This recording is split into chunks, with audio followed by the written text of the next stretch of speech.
Welcome to the Deep Dive. We're here to cut through the noise and get straight to insights that, well, that really matter. Today, we're digging into a question I think many of us wrestle with.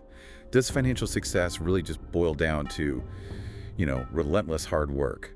Or is there something else, maybe a whole other dimension at play? We've pulled some genuinely thought-provoking ideas from a podcast that's been challenging the usual thinking on financial freedom.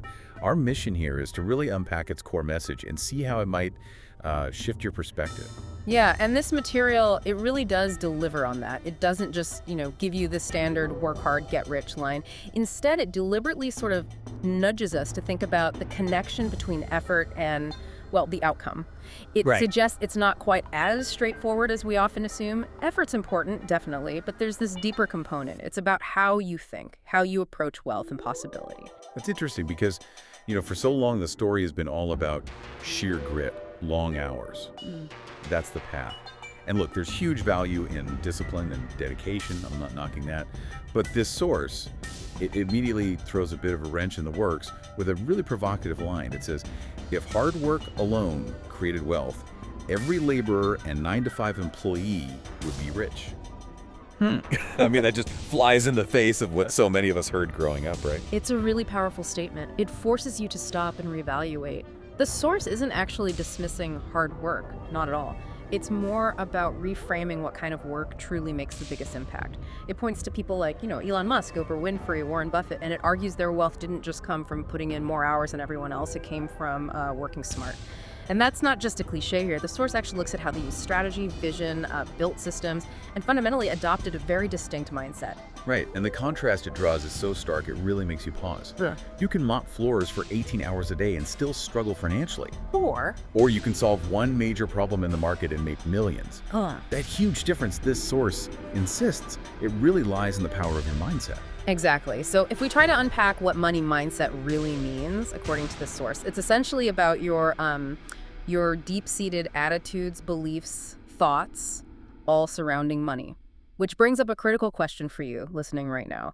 Do you sort of instinctively see money as limited, something scarce you're always chasing, or do you genuinely believe you can create more of it, that you can tap into, abundance?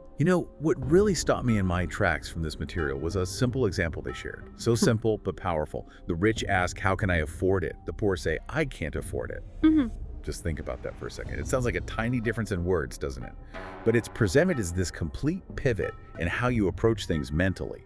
One that radically changes your behavior, the options you even see.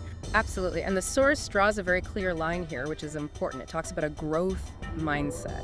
That's the one that actively looks for solutions, spots opportunities, and, naturally leans towards abundance.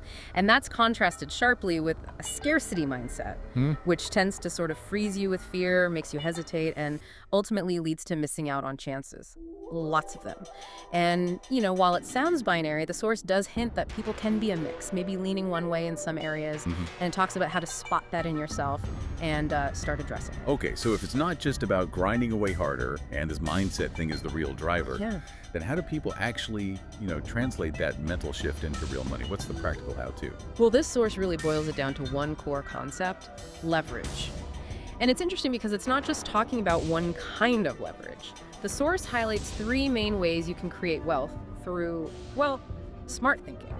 First, leveraging your skills, things like coding, design, high-value sales, your expertise. Second, leveraging systems like setting up e-commerce platforms that kind of run themselves, automate sales, or affiliate marketing using existing products, or even strategic real estate investing.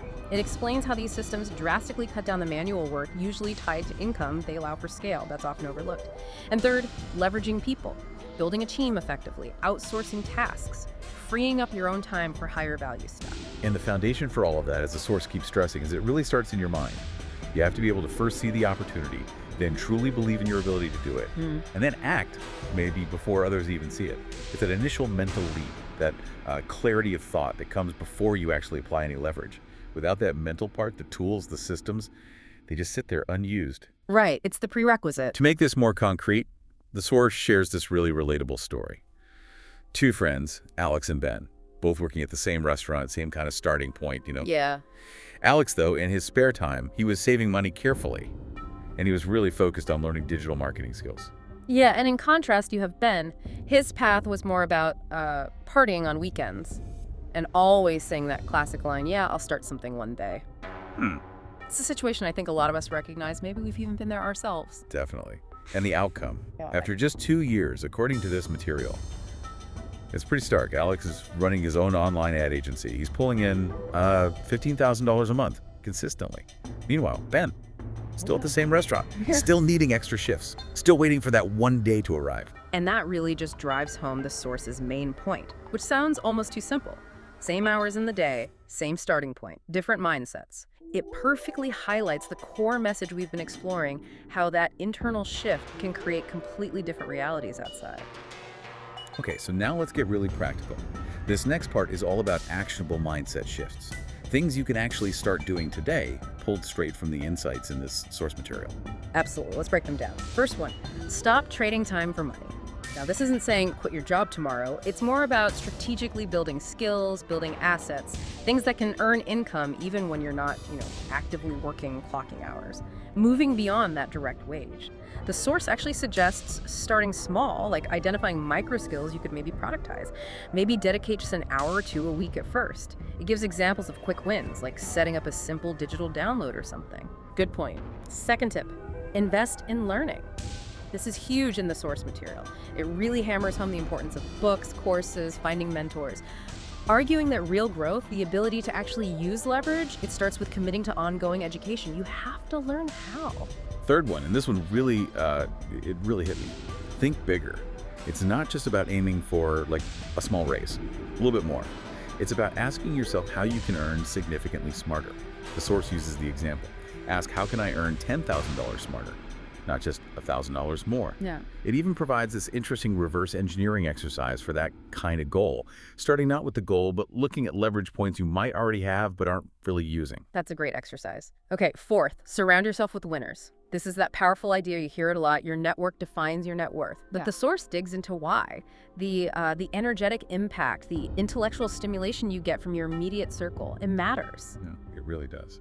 And finally, number 5, take calculated risks. The advice here is pretty profound. Don't fear failure. Fear staying stuck. Yeah. It's about pushing past that inertia, understanding that smart risks, calculated risks, are just part of growing.